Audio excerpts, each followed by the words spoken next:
Today, our learning target for phonics is I can read AL, aw words. Remember that the L is silent. So your job is to drag and drop the pictures to the correct word. There are 6 words and 6 pictures. So, my turn, your turn. Chalk, walk,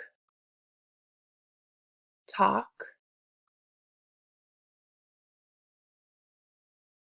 tall, salt, fall. So again, those pictures are chalk, walk, talk, tall, salt, and fall.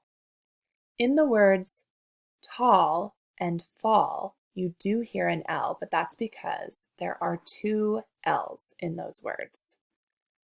So AL has a silent L.